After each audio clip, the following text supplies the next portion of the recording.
Thanks to the support as a channel member, Kenny Gray. The best thing about managing deep down in non-league is that the transfer window doesn't end until 8 games before the end of the season. And I think I finally have a squad good enough to keep us in this league.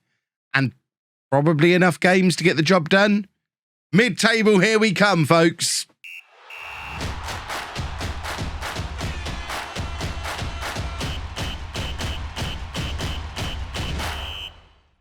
Hello and welcome to part 8 of Non-League to Legend. I'm Kevin. Coming up on today's episode, we have 2 games for you in the league. We're away. No, we're not. We're at home against Darlington and then away against Spennymoor. Since you were last with me, we've played a few more matches. As you can see, we've lost more than we've won, but crucially, we have won a couple of them. We're just grinding out these 1-0 wins. This is what's significant about any victories we've had since the turn of the year, really. They're all very, very close games. I know we grabbed a second goal there against Southport, but it was in the 89th minute when Southport were chasing an equaliser. Otherwise, all the victories have been 1-0s.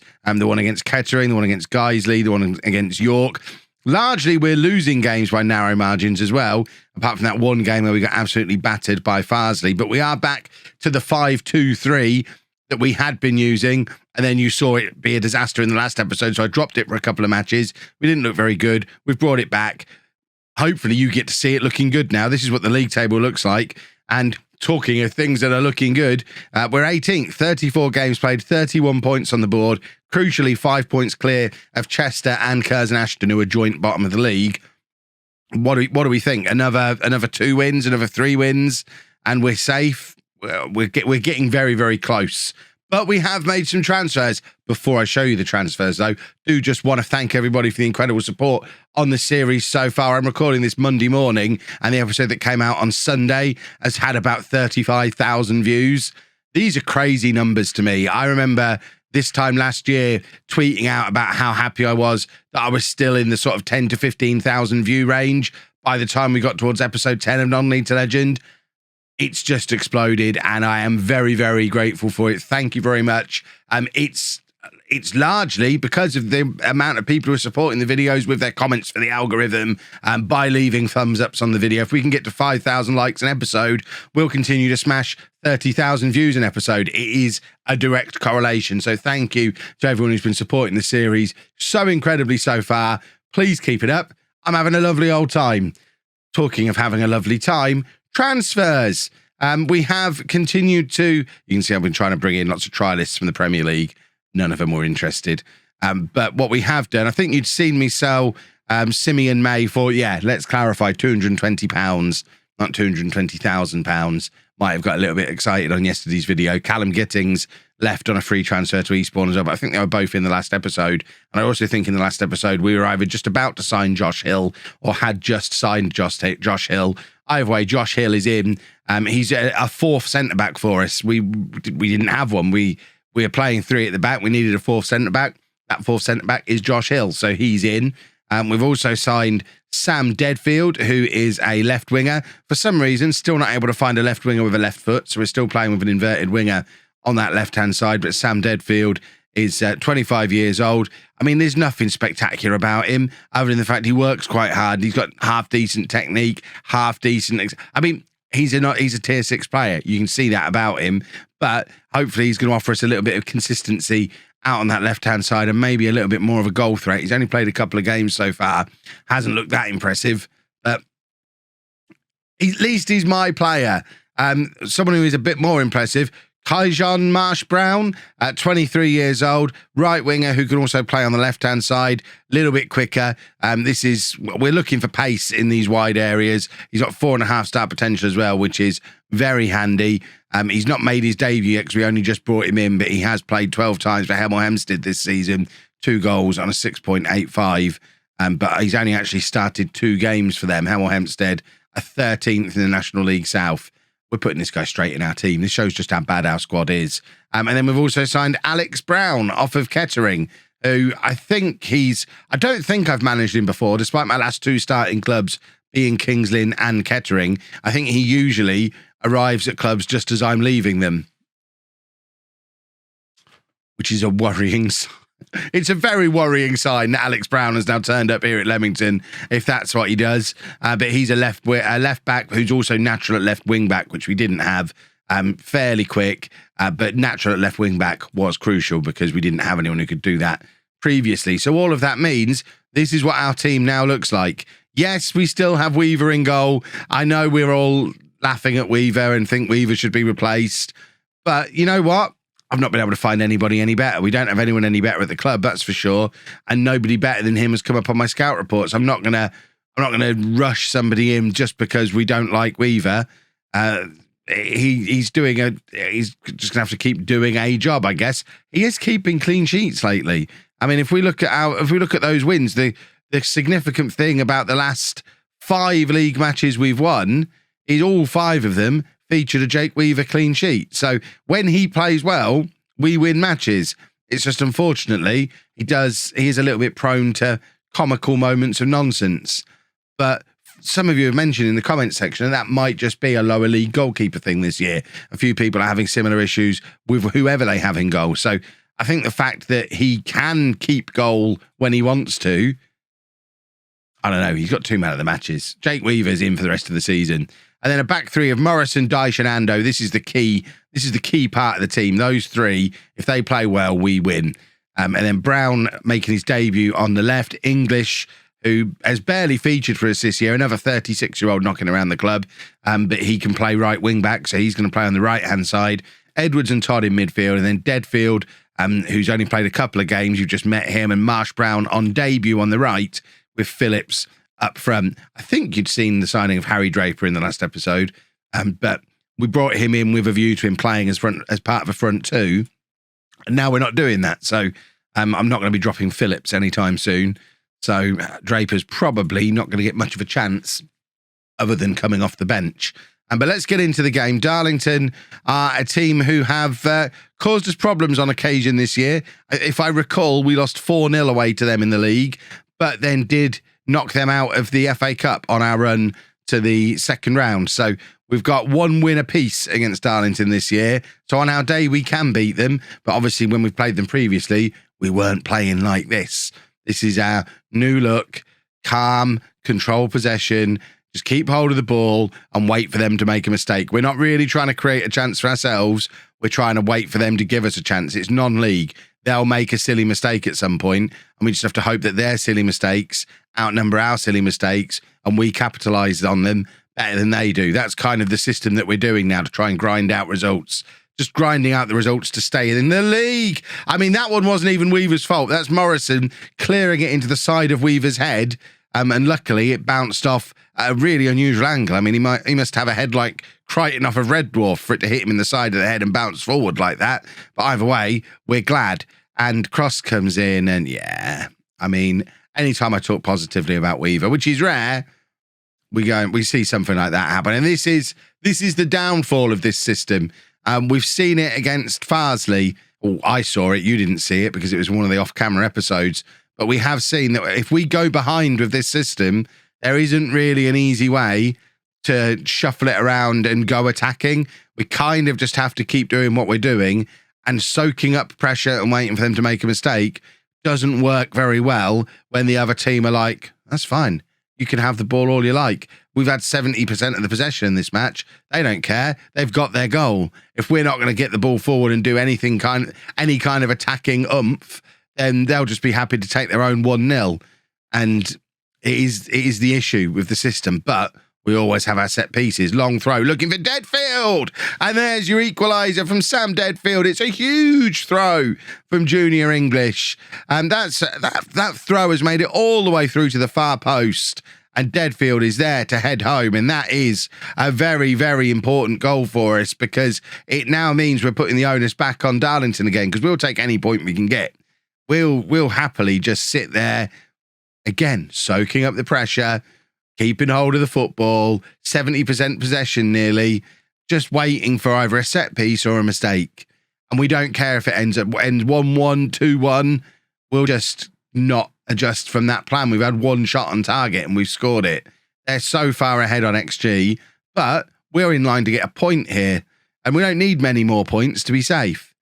Right, we are going to bring on Harry Draper, who we were talking about before.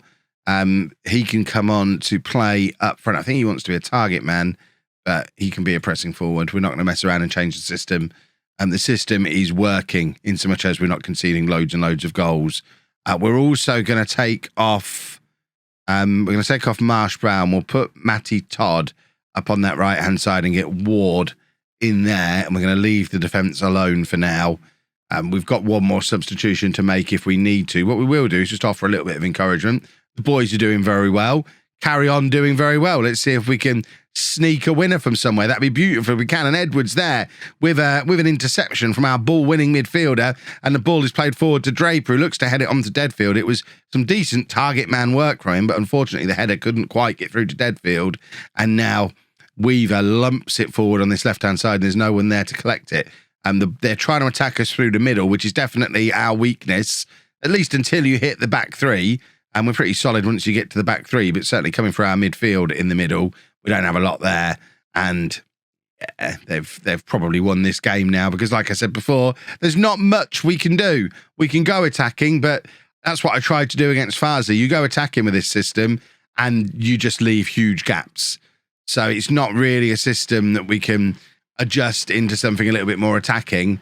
We kind of just have to roll the dice, like a negative dice roll. We're rolling the dice and hoping that we just get another set piece or another piece of luck from somewhere. I realise this is horrible anti-football that we're playing, and I vow to you we're only doing it for this season. This isn't going to be the long term of the save. The plan is very much that we are going to start attacking and playing more my style of football once we're actually able to do it, once we've got the players who can make it happen.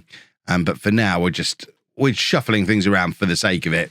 I think we've probably weakened the team with that substitution we've just made, but at least it gives us a little bit more energy. Come on, Jake. The comments section are really getting you down, but you've got to start making some saves when the camera's looking at you. Look at how much Darlington have battered us today. The one positive we take out of an absolute beating like that against a promotion favourite is they've only managed to beat us by the odd goal. We've actually played really well against them. And you always get the people who will come in the comments section saying, oh, what a coincidence, Kev, winning games off camera, losing the ones on camera again. Yeah, that's because we're playing Darlington on camera. We're playing the hard games. The big games are the ones that I show in the videos. The ones in between are generally the easier ones. It's kind of the nature of trying to make the videos interesting. But hopefully we will pick up one win today. Spennymoor, the other team we're playing, are down in a relegation scrap with us. Maybe less in a scrap than we are. I think we're probably still in danger of being relegated. Spennymoor probably less so. And we are away, but it is a winnable game. If we're going to win a game today, it was always going to be Spennymoor. So we won't worry too much about that defeat. We're still 4 points clear of Chester.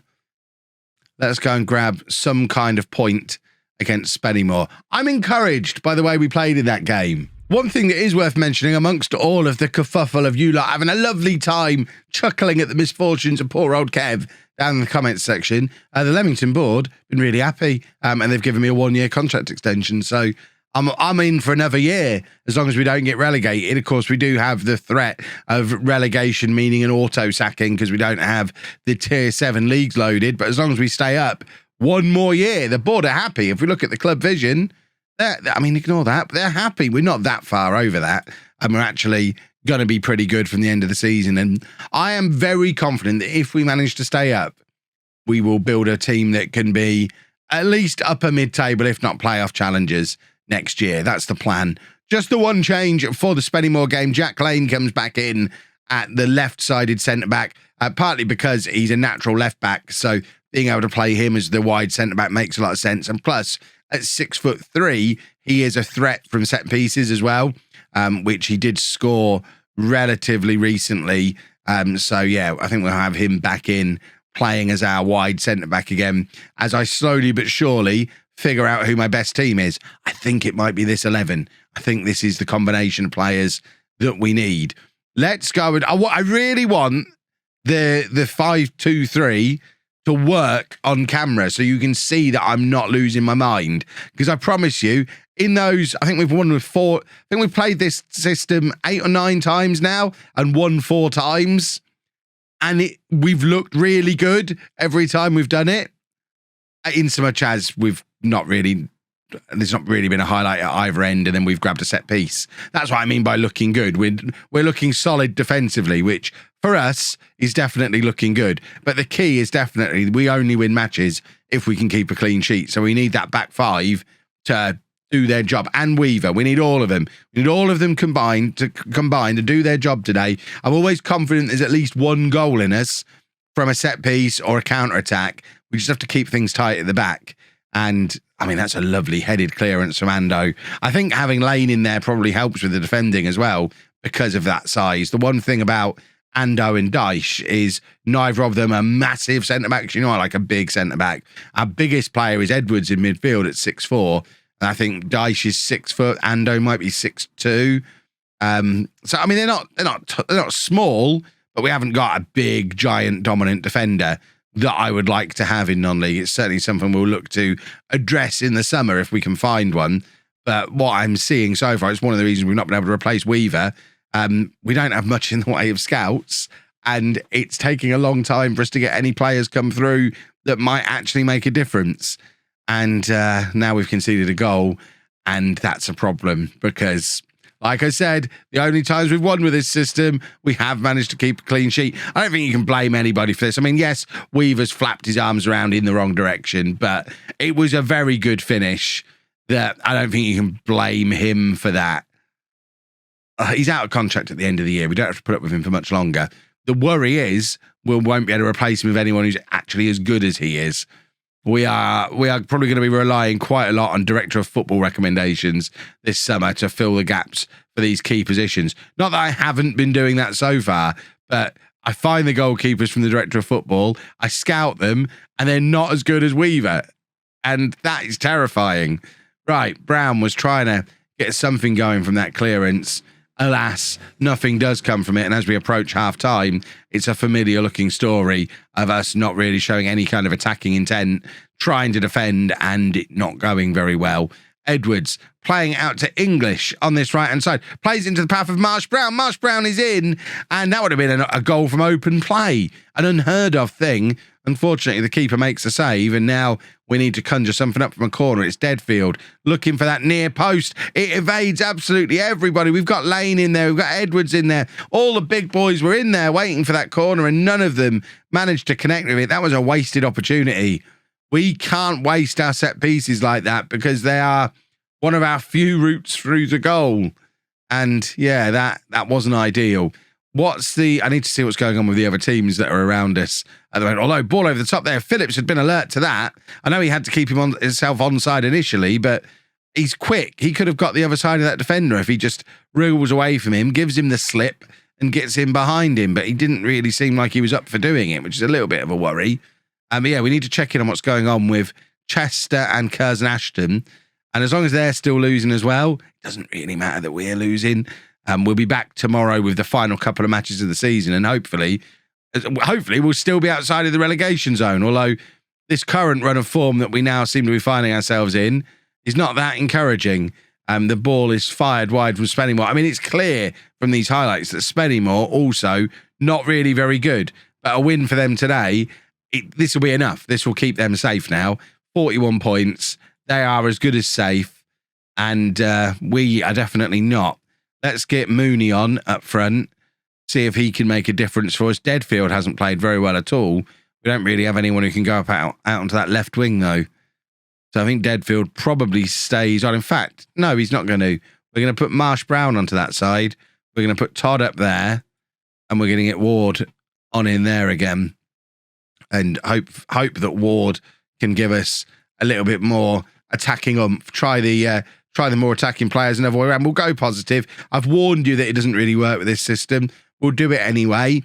We're going to go to demand more as well. We have still got one substitution to use as well, but we don't really have anyone we can throw further forward. I guess English could go into a midfield three, and we could kind of... I'm not going to leave Edwards out there, but I'm thinking we could probably do this and just go a little bit more attacking this way. Get Ward into his preferred position.